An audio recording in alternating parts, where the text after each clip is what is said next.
Carl Jung has recorded such a disturbing psychological phenomenon that he is classified as one of the most impactful changes he has ever witnessed in human nature. In several case studies, he observed patients, especially highly sensitive people who looked fragile and injured, until something inside were radically what I call the awake. People who have incorporated Jung's concepts about shadow integration, changing not only their own lives, but revolutionizing our understanding of human psychology. Jung dedicated decades studying what reflected the principles of work with shadow in empathic individuals. Here is what he has found that he still haunts psychologists to this day. The most kind people are not fragile. They are weapons waiting to be forged. Jung case files from his clinic in Zurich reveal a disturbing pattern. Patient after patient arrived carrying the same wounds, drawers that had been systematically destroyed by those who claimed to love them. They came with injuries they justified, depression that blamed themselves, and a universal tendency to apologize for existing. Jung documented what he observed in dozens of these cases.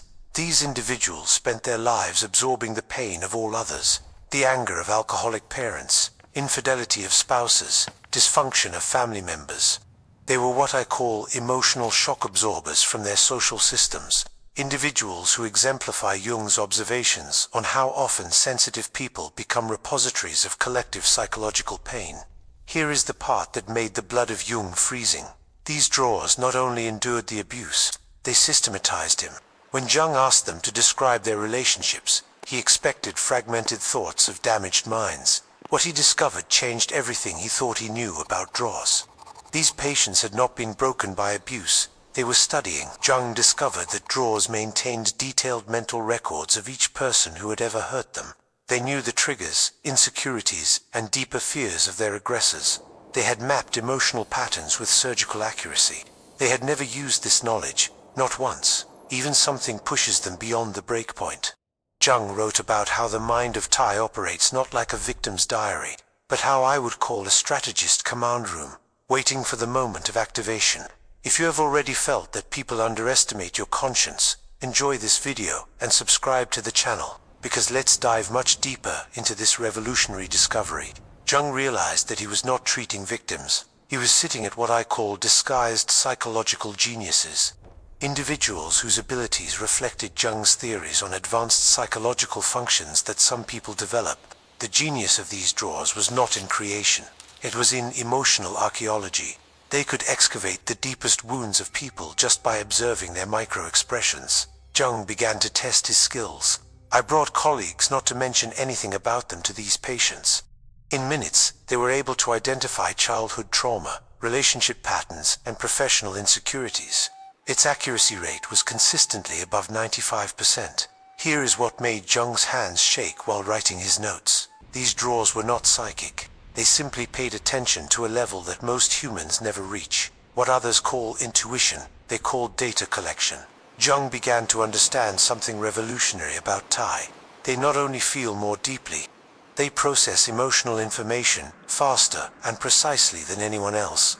Their brains are programmed to recognize patterns in human behavior. Society had taught these individuals that this gift was a curse. Every time they tried to express what they saw, the lies, manipulations, hidden schedules, people called them too sensitive or emotionally exaggerated. They learned to silence, doubt their perceptions, apologize for seeing what others couldn't. The truth does not disappear just because you stop talking about it. It accumulates. And in these cases, it had accumulated for decades. Jung observed how drawers do not lose reason for feeling too much. They lose their reason because their feelings are wrong. He realized that these patients were not having nervous collapses. They were trying to wake up. Jung identified a consistent pattern in his Tai cases. Their transformation did not happen gradually. It happened at an explosive moment that reflected what Jung understood about the integration of the shadow under extreme pressure. The trigger was always betrayal. Not any betrayal, but the betrayal of someone in whom Tai had trusted and protected. In case after case, Jung documented the same scenario. The Tai would discover infidelity, financial betrayal, or emotional manipulation of his nearest person. What made it devastating was not the act itself. It was the perception that they had seen the signs all the time and ignored them. These patients did what the drawers do. They said nothing. They absorbed the pain in silence. They blamed themselves. They tried to be partners, children, or even more perfect friends. Then came the moment that changed everything. What I call a clarity event, when the recognition of drawing standards finally overlapped his need to believe in the best of people. Incorporating Jung's concepts about psychological awakening, most would expect ties to cry, shout, crumble. His attackers expected this too.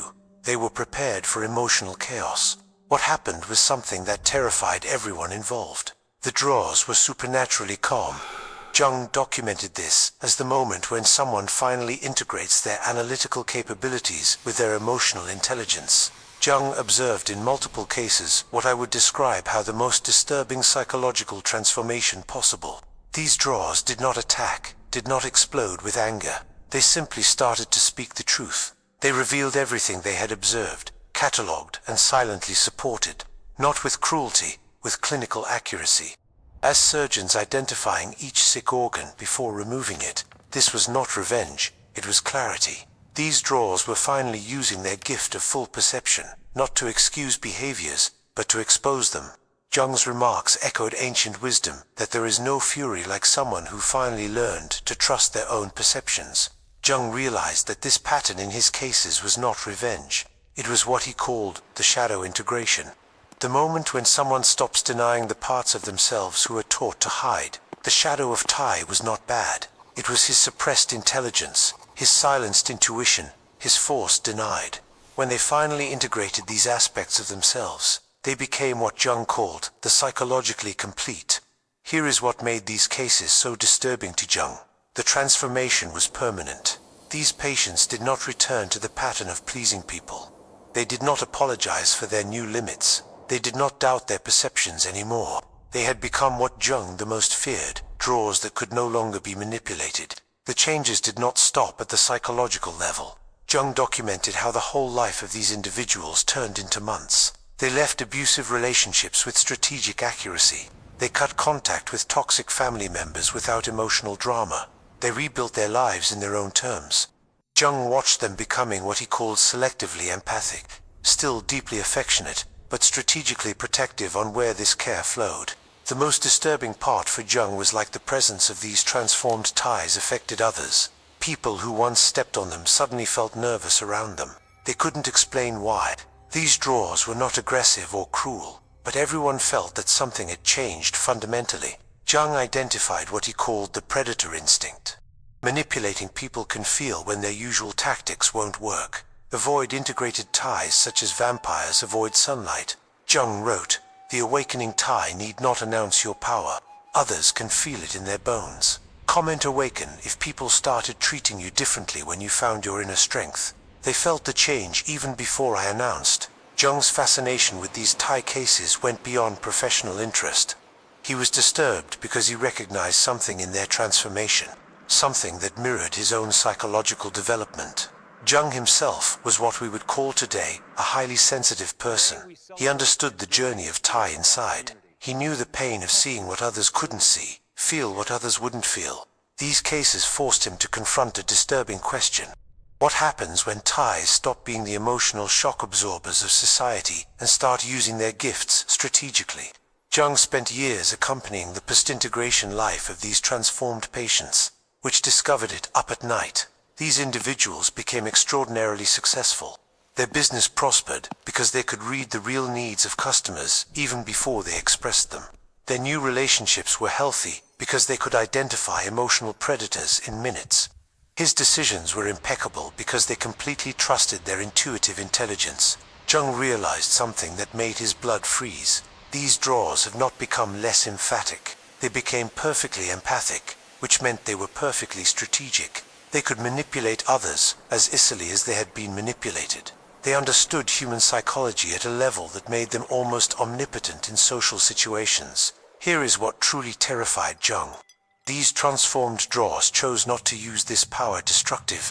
They could have destroyed every person who had already hurt them. Instead, they simply removed toxic people from their lives and went ahead. Jung realized that he had witnessed the birth of what he called an integrated draw, someone with so much sensitivity, to feel all the wisdom to choose what he deserved his energy. Jung's private notes reveal his astonishment. "I observed something beautiful and terrible. These individuals have become what every manipulator fears, someone who can see through them completely, but no longer needs anything from them. If you got to the point where you can read people, but you don't need their approval anymore, right, I see you, but I don't need you. These Thai transformations did not happen in isolation. Jung documented how his changes affected each system of which they were part. Family dynamics collapsed, not because these individuals destroyed them, but because they stopped enabling dysfunctions. Alcohol members of the family were forced to face their addictions without Thai-like emotional deposits. Depressed relatives had to find other sources of validation. Manipulating brothers could no longer use these ties transformed as psychological punching bags. Here is what made Jung realize how powerful ties are really. His transformation forced all around to evolve or reveal his true nature. Healthy people in their lives grew stronger with their example. Toxic people have exposed themselves through desperate attempts to pull these drawers back to the old standards. Jung observed something that reflects what I call the mirror effect of draw. These transformed individuals no longer needed to confront people's dysfunction. His mere presence reflected questions back with uncomfortable clarity. Manipulators could not be able to be close to them. They felt exposed, transparent, unable to operate their usual psychological games. Meanwhile, authentic people felt safe with these drawers for the first time. Jung's research showed that awakening ties become true detectors, not through judgment, but through presence. The most disturbing discovery came when Jung presented these transformed patients to others in their practice. In minutes, they could identify central psychological wounds and the exact type of therapy required. Jung realized that the diagnostic accuracy of these drawers surpassed their own decades of training.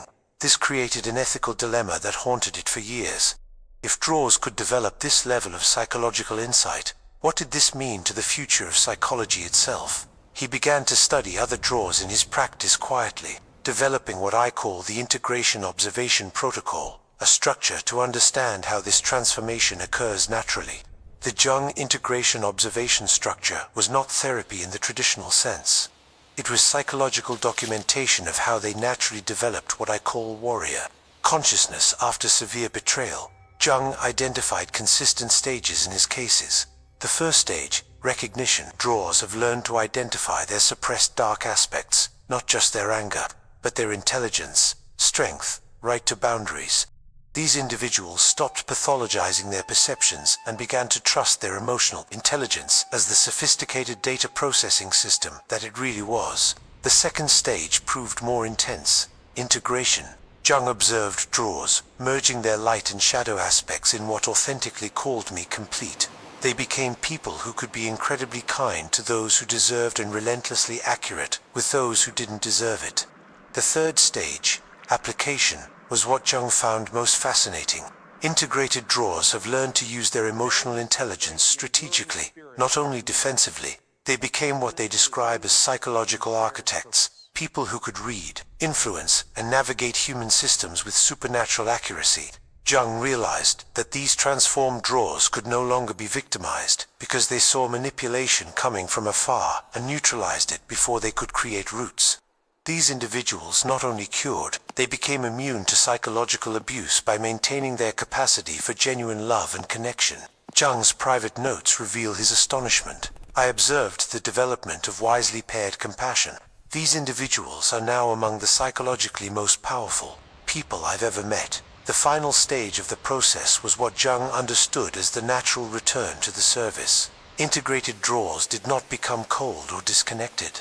They became selectively generous with their gifts. They used their skills to help other drawers transform, creating what Jung documented as a network of psychologically resilient individuals. Jung's work with these Thai cases has created ripples that continue to this day.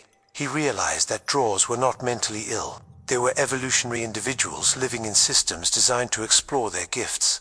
Jung began to see empathic sensitivity not as a disorder to be healed, but as a psychological capacity to be properly understood and protected. It also recognized something worrying. In the wrong circumstances, these skills could be devastating. A drawer that integrated its shadow without proper ethical basis could become extremely manipulative. Jung developed what I call an ethical integration model, documenting as ties awakened naturally used their powers for healing instead of damage. Your case files on these transformations remained among your most kept research. I knew that if the wrong people learned as deliberately provoking empathic transformation, it could be transformed into a weapon. Jung spread his observations by multiple private diaries, never publishing the complete findings during his lifetime. Jung's final notes on these cases reveal something beautiful. These individuals lived the rest of their lives as what they describe as balanced warriors, people capable of incredible kindness to those who deserved and relentless strength against those who threatened it. They became models for what Jung believed to be the next evolutionary step of humanity. People who could feel everything without being destroyed for it, see everything without becoming cynical, and love deeply without getting lost. Jung's latest observation about these transformed draws, written near the end of his career, they have proved that the journey of Tai is not of sensitivity to numbness, but unconscious absorption to conscious choice. They have become no less emphatic, but perfectly empathic. Jung left a final insight for future psychologists: never underestimate someone who has learned to completely trust their own perceptions. The awakening draw represents the most powerful evolution of psychology. Comment if you have learned to completely trust your intuition. I don't doubt you see and feel. Jung's remarks about awake draws proved prophetic in ways that he could not have imagined. Modern research confirms what their cases have shown. Draws that undergo shadow integration become psychologically invincible. They can no longer be manipulated because they see emotional games before they are completely formed. They cannot be broken because they have been in the background and emerged stronger. Here is what makes the case studies of Jung eternally relevant. Every draw will face your moment of transformation. The betrayal so deep that it forces them to choose between remaining a victim or become sovereign. The question is not if the tie will break. It is if they will consciously integrate their shadow as the documented cases of Jung, or let it consume them destructively. Jung's research revealed that most draws, when pushed to the brink, choose integration. They do not become cruel, become accurate, do not lose their hearts. They win vertebral columns. The transformed Tai becomes what Jung called love with boundaries, someone who can care deeply while protecting himself absolutely. Jung's final insight on these cases still resonates in psychology circles today. These individuals did not become different people. They became who were always under the conditioning. Every draw carries within itself the potential to become psychologically untouchable. Just need the right catalyst, usually betrayal, to force this transformation. Jung wrote, "The biggest Tai tragedy is not your sensitivity. It's how long they expect to honor it properly." Remember where we started. Jung's documentation of such a disturbing psychological pattern that he called the most terrifying transformation in human nature. They were not isolated cases. Represented a fundamental truth about empathic psychology. Jung's research has revealed something that still makes psychologists uncomfortable. Draws are not naturally victims. They are naturally powerful. Society only teaches them to suppress this power in the name of being acceptable. When the draws finally break, they are not shattering. They are awakening to skills that had all the time. Jung case files reveal the truth that manipulators don't want you to know. The most kind people are often the strongest, because kindness without strength enables dysfunction. The awakening ties that Jung documented represent evolution in action. Individuals who can feel everything and choose everything with complete conscience. Jung spent decades studying patients who looked kind and broken to something within them. His research proved that the journey of Tai is not about becoming less sensitive. It is about becoming consciously sensitive. And consciousness, Jung realized, is what transforms victims into forces of nature. The most beautiful part of Jung's findings: these transformed draws have never lost their ability to love. They just learned to love themselves as fiercely as once they loved others. If you are a draw reading this, remember Jung's essential discovery. Your sensitivity is not your weakness, it's your weapon. And the day that learning to consciously wield is the day that becomes truly powerful, not dangerous for innocent people, dangerous for those who would explore their gifts. This is exactly what the world needs most: draws that know its value, trust their perceptions, and refuse to reduce their light to anyone's comfort. Jung's research has left us with this question: Tais will become, but will do it consciously or let life force it on them? Comment conscious transformation if you are ready to become the integrated draw that Jung has documented, because the world no longer needs broken draws, need more awake. And Jung's research proves that transformation is not only possible, it is inevitable. The Tai will wake up. The only question is, will you direct this power or will it direct you? If this content has resonated with you, subscribe to the channel. Save this video to withdraw in the next 7 days, because this information needs time to integrate and share with other draws that need to hear it. Thanks for watching. I see you in the next dimension.